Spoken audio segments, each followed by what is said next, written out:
বৃষ্টি পড়লে একসময় খুব মন খারাপ হতো। বাঁশি শুনলে কোনো এক কালে বুকের ভিতর হু হু করে উঠত। বিজয়া দশমীর সন্ধেবেলায় চোখে জল আসতো। আজকাল এসব কিছুই হয় না। বৃষ্টি পড়লে রান্নাঘরের দিকে হাঁক পাঠাই, আজ খিচুড়ি হোক। বাঁশি শোনার মতো অবকাশই জোটে না।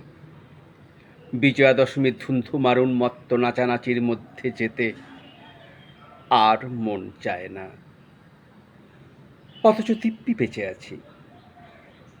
ছেলেবেলায় গড়ির বোড়ের ফুকির বুড়োকে দেখলেই খুব ইচ্ছে হতো ওকে গিয়ে দুটো টাকা দিয়ে আসি।